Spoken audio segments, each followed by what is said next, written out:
Welcome back to the bright side of life called the Half Hour Power Hour on Transcended Media. And yeah, we're going to go to the link to the LA stuff down below and to our Redbubble. Enjoy all the things that I've been putting on there. Hopefully there'll be a lot on there by the time that you're watching this. Listening. Or whatever. Because, somehow we're an audio and visual medium to a certain degree now. So yeah, go and do that. Please keep on supporting and helping out for the LA fires. Even though they're getting a little bit better, please keep on. They will always need that. And now to our episode. Well, and they will need money even after the fires are completed because there will be rebuilding assistance as well. Yes. And your name is? My name is Joseph Mills. Your name is? The Single H. And sorry for coming in to this episode a little different than usual. I wanted to change it up a little bit off of recent events. So we're going to talk about fun stuff. Can I bring up something fun that I didn't think about before we started, and then we'll get into your stuff? Yeah. How do two people eat $45 worth of food at Subway? I have no idea. Just before the recording of this podcast, half of that $45 for two people at Subway. Technically 38 because the other The tip. Don't count tip with the food. Okay. That going so towards about paying people in service jobs living wages. Please, corporate. Please tip even your fast food people. Yes. Please, corporate company, give your people a livable raise. Other countries don't do tips. It's a sign of disrespect in other countries if you give tips. In Japan, it's a sign of disrespect. Really? Because they built in the tips into the price. Well, imagine if we did that in corporate America. Yeah. And people actually got paid better. Yep. But anyway. But capitalism, that's a conversation for another later. Now that you have laid into me, though, the reality that I did pay a tip, technically, we had two $12 sandwiches. We had two $5 cookies, the footlong pretzel, the footlong churro. Yeah. Two $3 sodas. That's roughly, that makes sense to me now. Yeah. That irons it all out. Okay. But damn, we ate a lot of food. Yeah. It takes a little bit more to throw me right now. Yeah. You rock a footlong pretty hard. Yeah, I do. Yeah. And I rock a footlong double meat pretty hard. Yeah. Which actually drove my sandwich up to almost $15. So now this is all making so much more sense. Yeah. So the way that you eat a lot of food at Subway is to have one big old boy getting a big old sandwich. Yeah. Yeah. All right, back to your podcast. Okay. But please use the app because I did get $2 off. Yeah. Always use the app. I'm weird. I work. And you for the most part right now. You work in an app-based service. Yeah. You're trying to start your own work and trying to get money in your way, in your very unique way. I think it's very ambitious. Yeah. Yeah. Especially, there's gonna be stuff that I'm doing in my art class on there. Because why not get two birds with one stone? Yeah. And I'm surprised with, the amount of, I did that in 5 minutes people are liking, or I did that in, 2 or 3, and I with miscellaneous with it that people are liking. Well, you do have an artistic eye, and that is something that I do have to celebrate with you. You definitely have an artistic eye, and it pays off. And yet I am still doing realistic art. I have one currently labeled The Queen, which is our wonderful cat, Martha. The hardcore cat, Martha? Yes. that is on there. Please enjoy it as you will. Yes. But yeah. And I'm surprised I'm able to put in my edits on there too. I have some edits on there right now too. That was a bit ominous the way you said that. Enjoy this picture of our cat as you will. I don't know. Weirdo. All right, we're not going to make... Last week was a big, long commercial for your stickers. Yeah. We're not going 2 weeks. So, we're not doing a 2-week infomercial. Yeah. I will talk a little bit more about using app-based services for even fast food, though.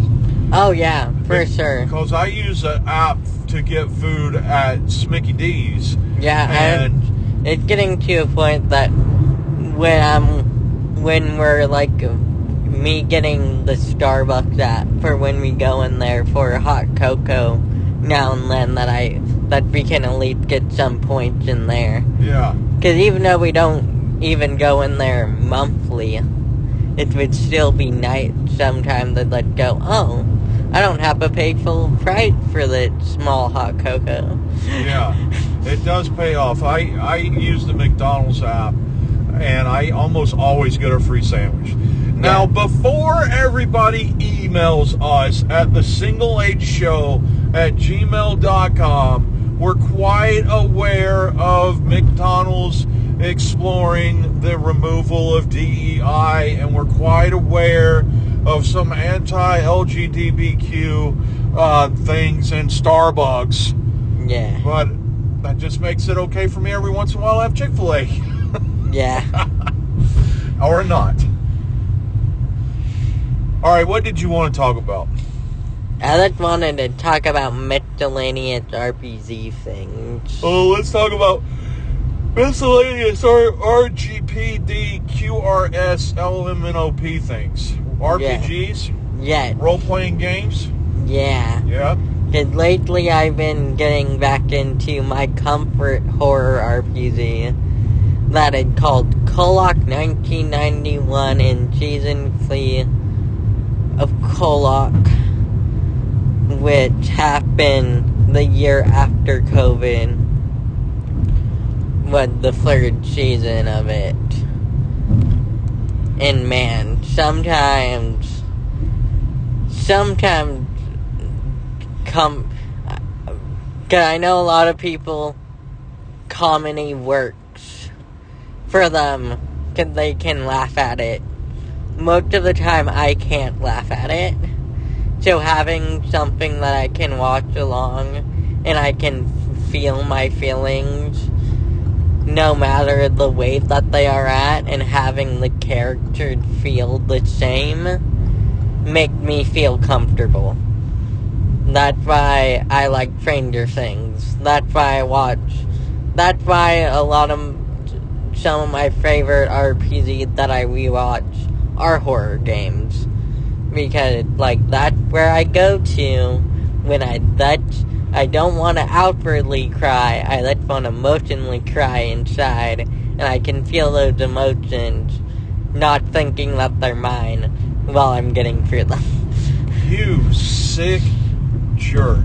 What? You watch horror movies to feel better?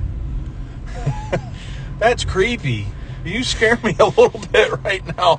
What? My heart is full of fear and bewilderment that you watch horror movies to feel better.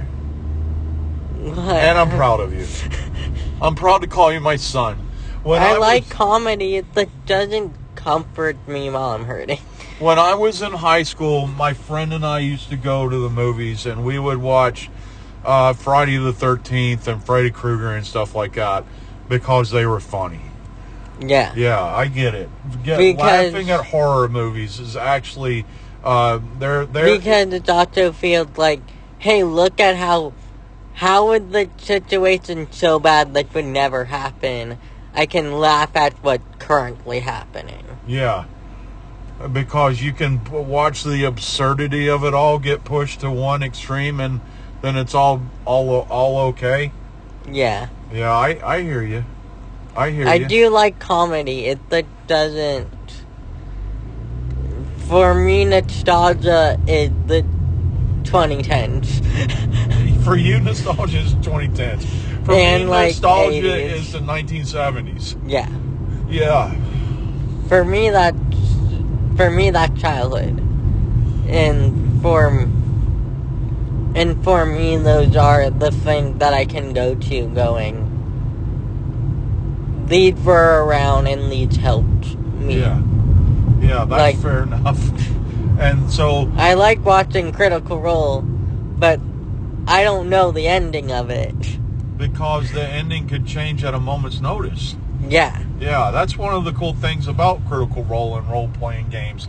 I don't even know that the Critical Role cast knows what the ending is. They don't. Or Nor did Matt know. Matt Mercer? Yep. Mercer? I don't think Matt Mercer knows until that they kind of get to that one place of glory and awesomeness. Yeah. Yeah. And it's still ongoing, and when Kolak has already ended, I know how the story goes. I can, like, watch it. So now you go back and watch it to enjoy it as a horror story. Yeah. Yeah. So what is a Kolak? What is Kolak? Is that a character or just the name of the game? Kolak is the name of the town that the show takes place in. Okay. And it described throughout the show countless times as that regular American conservative town. Okay. Essentially. So it's like the 1960s? It's 1991. Okay. And kind of like the typical, like, where comedy could happen. How I would describe Kolak, it is comedy turned on its head. Okay. It is taking some of those and introverting them. There is some moments of laughter in it. Yeah. They do break it up because it is about, they use the kids on bike system, which is mainly used to tell stories for the 1960s to the 80s. Yeah. To show how... And it's your good old standard American town. Yeah. Okay. To show how as things are building, and as you are getting new things, as you are learning about yourselves, you are giving gifts and abilities. And how I think a good way to describe their powers is, you can think you're doing something good, but you don't know the cost of it.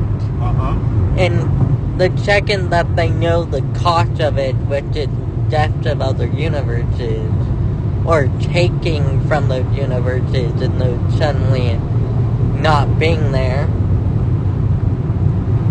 that's when they start thinking about it. Okay. And it's more like a story of kids coming into adulthood and mirroring, like, seeing the effect of their actions. Yeah. And trying to grow, even though they're failing at it. Yeah. And kind of going, by the third episode in the last season, my favorite character goes, "Hey, I'm not in control of myself, but I had these to take me out." Yeah. And that kind of, like, I know I'm not going to do anything good in the world. Yeah. And they kind of go through those actions when they're teens. And then in season 3, in the second half of each episode, the original group gain their memories slowly but surely of what happened and reflect on their actions, and you feel regret about it.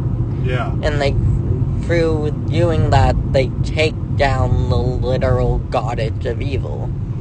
Taking down the evil within themselves. Yeah. It's a good allegory.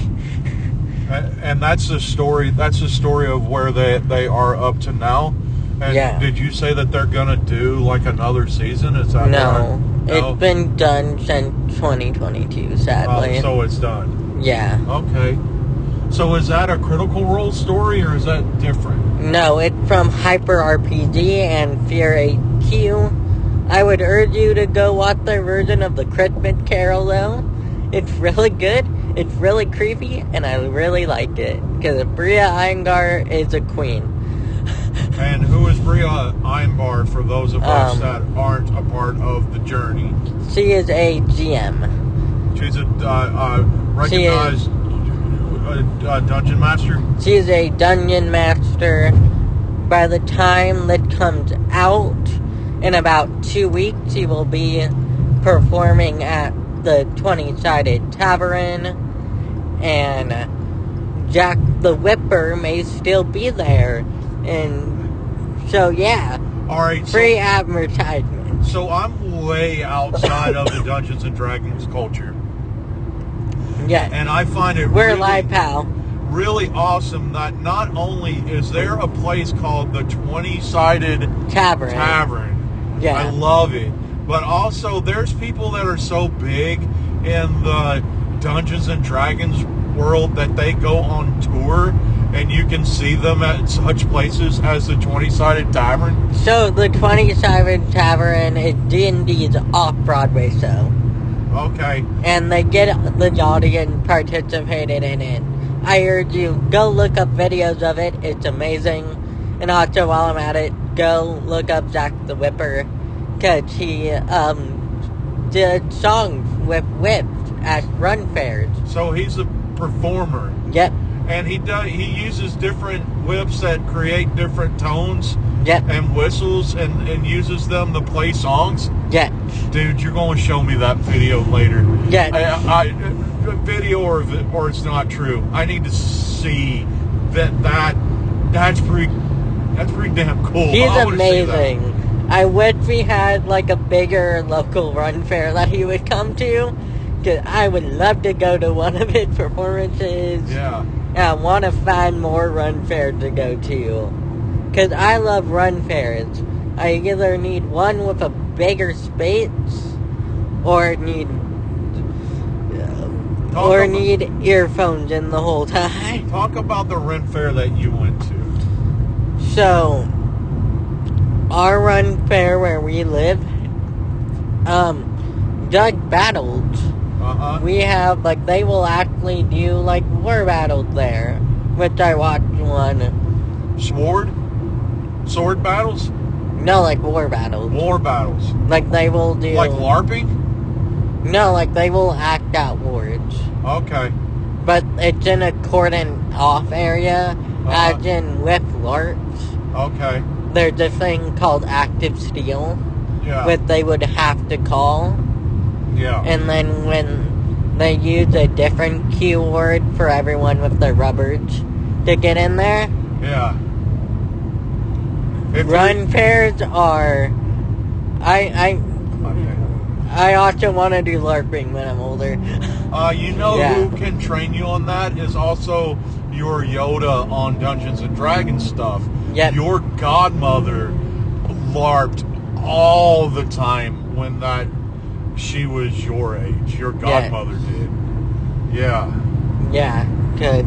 Yeah. But no, they had like a cordon off area that they would do a battle and it would have implications throughout the day. You can do mini quests at our run fair. It was very fun. I had a $10 turkey leg. It was worth it. Shut the front door. Yeah. A $10 turkey leg? Yeah, it was like fair size. Was it fat? No. Fat? Okay. And I had a cookie. Cause I was running around the whole time. Yeah. I would like to go. I have never ever been to a Renaissance fair. Yeah. I actually would love to go and observe this tomfoolery with you. Next time I go, I want to go in full cosplay. Instead of dressed as Boimler from Lower Decks? Yeah. Dude, you were killing me that you did the whole Sheldon crap and went to freaking dungeons, went to the Ren Fair dressed as a Star Trek character studying culture. There was other people there too. Believe me, I'm not There surprised. was other people in Lower Deck where when I went. I am not at all surprised. And people who were like, what's the Prime Directive? And I'm like, not to interfere. And it was awesome. But how people are also willing to play off of it. Yeah. Because you do some role play at Run Fair with people who are into it. And people interacted with you as if they didn't know what you were doing? No. It's been more like, do you know what this is? Do you know what that is? Yeah. And I'm like, yeah. That's it was cool. fun. That's cool. I would like to go to a Ren Fair sometime. Yeah. Yeah. So there was one more Dungeons and Dragons-esque thing that you wanted to bring up. So we're coming to the end of Campaign 3, if it had not already ended by the time that we are recording this. And Campaign 3 is Critical Role? Yes. Okay. And I am only halfway through the 120 episode of the campaign because I've been slowly drawing it out because of all the things. Yeah. And that's mainly combat, which Matt does do a good job at making it active. Yeah. I have a hard time watching combat. Yeah. I get it. I really get it. I also kind of really don't like doing combat with 5e D&D. It's not. I think that's the one part of the system that it failed at, and I'm like, it's the combat? Yeah, it's slow and very clunky. Well, is that because of how that the Dungeon Master leads it, or? No, because it is on a turn basis. Uh-huh. I would rather it kind of be like, I would rather it more be like the Doctor Who RPG. It's like, do you want to talk? Do you want to fight, or do you want to run? Yeah. And then you have people going on the bases for that. Because I think it would run better. Because it often does. I hear you. I absolutely hear you. And it's kind of... and that makes it a little bit easier to kind of handle the situation, right? Yeah. Because then I'm like, okay, and then I can assign what the villains are going to do. And then I can bounce off of people a little bit more. I get it. I get it. But yeah, they're fighting for Delphos, which is the God Eater currently. And the season had kind of been more like the gods of a genre, more like the mortals than they would like to believe. Yeah. It's kind of been the main thing that they've been doing with that one. Well, I think that it's kind of cool that there's some creature called a God Eater. I think that's awesome. Yep, Delphos. Yeah. So yeah, yeah. So it that's sued me for not being more high on energy, folks. Yeah, well, we're actually drawing it towards the end of this podcast. We forgot to do our commercials last week, so thank you this week for listening to the Single H Show Half Hour Power Hour, brought to you by Rolling Greens Golf and Cemetery. That's right, kids, it's almost Valentine's Day at Rolling Greens Golf and Cemetery. So, if you want to both enjoy your time of playing golf and to spend time with those that you shared your heart with, or maybe they are really sharing their heart with another, always Organdone, come to Rolling Greens Golf and Cemetery. Make the place you got your hole in one, your place for your hole for one, Rolling Greens. And come down to Beaner Diner and come get your cup of blue coffee and sing to your death, and come down to Toy Zone to get your Tickly Wiggly. That's right. So that was the Single H Show Half Hour Power Hour for this week. We have been the good siblings. Have a great week.